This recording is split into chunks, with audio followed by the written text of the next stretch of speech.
So what are HDRIs? What does it mean? Where can I get them for free? And how can I use them in Blender? Well, it's a lot to cover, but that's exactly what we're going to do in this video, right? Here we go.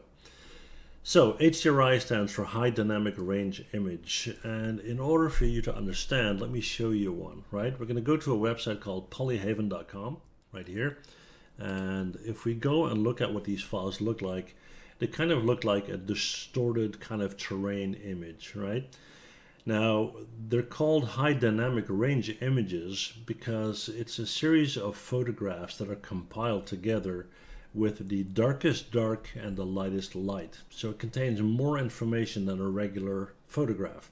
And that information is used to illuminate the scene in a 3D environment, okay? So on polyhaven.com, you can download these for free. So let's do that. We're going to take this Rosendahl Plains, we're going to click on it.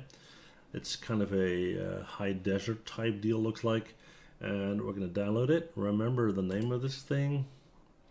Rosendahl Plains. Okay, we're going to jump back into Blender.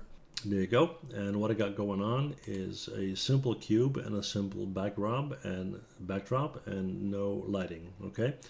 So what I'm going to do is I'm going to apply some textures to my cube and to my floor here. So once I introduce the HDRI, you can see that that is actually the light source and how it has an effect on everything, all right? So I'm just going to grab my floor here, right? I can do that in the outliner or here. I'm going to go to the Material tab. I'm going to add a new material. I'm going to make it quite dark. Let's see if I can change that a little bit. Yeah, I'll make it dark blue, I guess. Yeah. I'm going to increase the metallic properties quite a bit, and I'm going to decrease the roughness. Now you see zero effect so far, but trust me, when I introduce the HDRI, you will, right? Now second, I'm going to go to my cube here. And again, I'm going to increase the metallic values, decrease the roughness values. Right now, we're going to jump to our viewport shading, right? So I got the blue going on here, and this one is more white with the high metallic properties. Now it's time to bring in our HDRI, and that's the only light source we're going to have for now, okay? So what we're going to do is we're going to go to the World tab. Here it says Surface and Background, and just below it says Color. Click on the color and look for Environment Texture. Right now we're going to get a placeholder color because we didn't select anything yet. But if I go to my Open and I look for that file, and it was called Rosendahl something. Let's see, where is it? Rosendahl, and I actually already had it, but that's fine. We're going to click on OK, right? Now what happens is you now have a reflection of that environment. And let me show you that environment, right?